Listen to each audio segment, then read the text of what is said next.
Hello everyone, this is Mominul. Welcome back to my YouTube channel and Facebook page, Popo Rider. Yeah. Everybody knows that I'm breaking down. Everybody knows I ain't faking now. Everybody knows my heart's faking now. এখন যখন video করতেছি মোহাম্মদপুর থেকে বেরোয় যাচ্ছি সে চিড়িয়াখানা road থেকে, কিন্তু ঝামেলা হচ্ছে গিয়ে আকাশে মেঘ এবং 2-1 ফোঁটা বৃষ্টিও পড়তেছে। জানি না কতটুকু যেতে পারবো, কতটুকু কি দেখাতে পারবো এই বৃষ্টির ভিতরে আপনাদেরকে। তারপরেও যাচ্ছি এবং আপনাদেরকে দেখানোর চেষ্টা করতেছি এই যে এই দিক দিয়ে অটো রিক্সা উল্টো যাচ্ছে, সামনে পুলিশ থাকা সত্ত্বেও তারা উল্টো যাচ্ছে। আর বৃষ্টি অলরেডি পড়তেছে, কত দূর যেতে পারবো এই বৃষ্টির ভিতরে, কিন্তু অফিসে একটু যাওয়া লাগবে, একটু প্যারা আছে। এই হচ্ছে কি অবস্থা, আকাশের অবস্থা দেখছেন, পুরো আকাশ কালো হয়ে গেছে, মনে হচ্ছে যে সন্ধ্যা কিংবা রাত কিংবা সকাল, এরকম একটা সিচুয়েশন তৈরি হয়ে গেছে বৃষ্টির কারণে কিংবা মেঘের কারণে।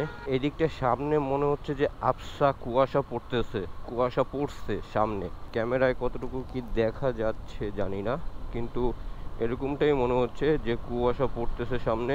এখন আসি হচ্ছে সংসদ ভবনের যে পিছনের রোডটা আছে জিয়া উদ্যানের সামনে দিয়ে, সেটাই। কালকে এই রোডে একটা প্রোগ্রাম হয়েছে, ছোটোখাটো একটা প্রোগ্রাম হয়েছে, আর সেই প্রোগ্রামের পরে এই রোডটা প্রচুর পরিমাণে জ্যাম হয়ে গেছিলো। আজকে অবশ্য মোটামুটি ফ্রি আছে দেখা যাচ্ছে, কতটুকু কি ফ্রি পাবো কিংবা কতটুকু কি ফ্রি আছে বলতে পারছি না, কিন্তু ইনশাল্লাহ মনে হয় যে ফ্রি পাবো সামনে, এরকমই আশা করা যাচ্ছে আর কি। এবং আমি গত একটা ভিডিওতে আমার ক্লাস কেবল সম্পর্কে আপনাদেরকে বলেছিলাম যে আমি ক্লাস কেবলটা একটু মডিফাই করছি, মডিফাই করে দেন ইউজ করতেছি।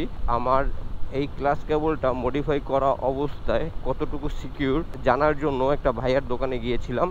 তো ভাইয়াটা আমাকে যেটা বললো আর কি, কি তো বৃষ্টি জোরে জোরে পড়তেছে, বড় বড় ফোঁটায় পড়তেছে, আল্লাহ জানে কি হয়। যাই হোক, সামনে জ্যামটা ক্রস করে আসি। এই মেঘলা আকাশে প্রাকৃতিক সৌন্দর্য, ওয়েদারের সৌন্দর্য যতটা না সুন্দর, তার চেয়ে বেশি হচ্ছে গিয়ে ভয়ঙ্কর যদি আপনি বৃষ্টিতে পড়েন।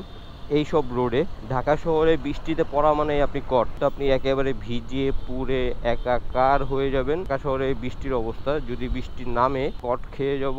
রেকর্ড অফ করে দেন আমাকে যেতে হবে ভিজে ভিজে অফিসে। তো ক্লাস কেবল সম্পর্কে সবকিছু দেখার পরে ভাইয়া যেটা বললো যে ভাইয়া এটা আপনাকে যে করে দিয়েছে সে অনেক বুঝে শুনে দেখে দেন করে দিয়েছে। এটা হচ্ছে গিয়ে আগের যে পদ্ধতিটা ছিল সেই পদ্ধতিটা, এই পদ্ধতিতে আপনি যদি চালান ভালোই ফিডব্যাক পাবেন, আপনার সেরকম একটা দুর্ঘটনা ঘটার কোনো চান্স নাই। আপনি চাইলে ক্লাস কেবলটা ওয়্যারটা চেঞ্জ করে নিতে পারবেন কিংবা চেঞ্জ করে ফেলতে পারবেন। যদি আপনি নতুন একটা লাগান তাহলে কিন্তু আপনার ওই নির্দিষ্ট যেই ওয়্যারটা কিংবা নির্দিষ্ট সময় পরে আবার সে পুরো কেবলটা সহই চেঞ্জ করতে হবে। তো আপনি এভাবেই চালান, এটাই ঠিক আছে। খরচ কম, বাট আপনি এটা থেকে ভালো একটা ফিডব্যাক পাবেন। আপনি আপনার নিজের মতন করে কমাই বাড়াই নিতে পারবেন। যে নাটটা আছে ওই নাটটা টাইট ঢিল করলে আপনি আপনার নিজের মতন করে কমাই বাড়াই নিতে পারবেন। এইরকম একটা সুবিধা আপনি এটা থেকে পাবেন। আপনি যেরকম আছে, যেভাবে আছে সেরকমভাবে চালাইতে থাকেন, আশা করি এটা আপনাকে কোনো প্রকারের ঝামেলা দিবে না। তো ভাইয়ার কথার উপরে বেস করে ওটাকে এভাবেই রেখে দিছি, পরে আর আমি ওটাকে চেঞ্জ করি নাই কিংবা চেঞ্জ করার মতন সাহস করতে যাই নাই, কারণ যেহেতু সে আমার থেকে অভিজ্ঞ এবং একজন টেকনিশিয়ান অবশ্যই একজন রাইডারের থেকে অভিজ্ঞ হবে, বিভিন্ন ধরনের বিভিন্ন বাইকের কাজ বিভিন্ন সময় করে থাকে। সো আমার থেকে সে যে অভিজ্ঞ হবে এটা স্বাভাবিক, এই কারণেই আর কি আমি ওটাকে ধরি নাই, ওটা যেরকম ছিল সেরকমই আছে। এবং গত ভিডিওটায় আমার মাইক্রোফোনটা একটু ঝামেলা করছিল, যে কারণে হয়তো বা আপনারা অডিওটা খুব সুন্দরভাবে কিংবা ঠিকভাবে পাননি। আপনাদেরকে কি বলতে চাইছি কিংবা কি বুঝাইতে চাইছি সেটা হয়তো বা আমি আপনাদেরকে বুঝাইতে পারিনি কিংবা মন খুলে বলতেও পারিনি, কিংবা আপনারা হয়তো বা ভালো করে শুনতেও পারেননি, যেই কারণে আর কি এই কথাটা আবার আপনাদেরকে বলা। আমি যেভাবে আমার ক্লাস কেবলটাকে অ্যাডজাস্ট করে নিছি সেভাবে আপনারাও যদি ঝামেলায় পড়েন কিংবা ক্লাস কেবল ছিঁড়ে যায়, ক্লাস ওয়্যার ছিঁড়ে যায়, তাহলে আপনারাও এভাবে আপনাদের ক্লাস ওয়্যার ক্লাস কেবলটা ঠিক করে নিতে পারেন। এতে আহামরি কোনো সমস্যা হওয়ার কথা না আমার জানা মতে। মানে আমার জানা মতে বলতে ভাইয়া আমাকে যেটা বললো আর কি, ওইভাবে যদি হয়, যদি এরকম হয় ভাইয়ার কথা মতন সব কিছু হয়, তাহলে কোনো সমস্যা কিংবা কোনো দুর্ঘটনায় পড়ার কথা না, কিংবা পড়বেও না। আশা করা যায়। তো চলেন হাতির ঝিলে উঠি, হাতির ঝিলে উঠে দেন আপনাদেরকে বাকি কথা বলতেছি। তুমুল আকারে একটা বৃষ্টি নামবে, বোঝা যাচ্ছে কিংবা দেখা যাচ্ছে আকাশে প্রচুর মেঘ করতেছে, সংকেত দিচ্ছে, 2-1 ফোঁটা দিয়ে সংকেত দিচ্ছে যে তোমরা যার যার কাজে তাড়াতাড়ি চলে যাও, যে যে স্থানে যাবা, আমি কিন্তু আসতেছি, এরকম একটা সংকেত সে আমাদেরকে দিচ্ছে। এবং সেই সংকেত পেয়ে সবাই যার যার মতন করে তার গন্তব্যে দৌড়াচ্ছে, আমিও দৌড়াচ্ছি।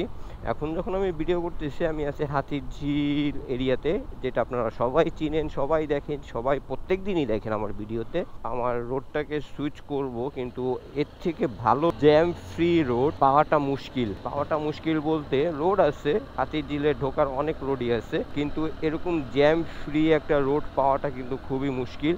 যেই কারণে আমি রোডটাকে সুইচ করি না কিংবা সুইচ করতে চাচ্ছি না।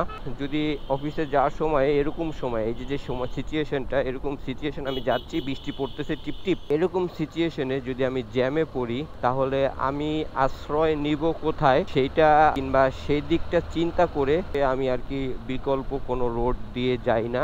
আর এখন যেহেতু বর্ষাকাল, একটু আপনারা ক্ষমা সুন্দর দৃষ্টিতে দেখবেন, একই রোড বারে বারে আপনাদেরকে দেখাচ্ছি, এই কারণে আপনাদেরকে বললাম যে একটু ক্ষমা সুন্দর দৃষ্টিতে দেখবেন। বর্ষাকাল তো, বর্ষাকালটা যাক, তারপরে হয়তো আপনাদেরকে পুরো ঢাকা শহর এক্সপ্লোর করে দেখাবো, পুরো ঢাকা শহর ঘুরে দেখাবো ইনশাল্লাহ, যদি আপনারা আমার সাথে থাকেন। অবশ্যই আপনারা আমার সাথে আছেন আমি জানি, এই কারণেই বললাম যে পুরো ঢাকা শহরটাকে আপনাদেরকে ঘুরে দেখাবো, এবং ঢাকা শহরের বাইরেও আমাদের যে টুরিস্ট স্পটগুলো আছে সেগুলোকেও ঘুরে দেখানোর চেষ্টা করা যায় ইনশাল্লাহ। পানি বারে বারে মোছা লাগতেছে, এই হচ্ছে গিয়ে লেন্সের অবস্থা।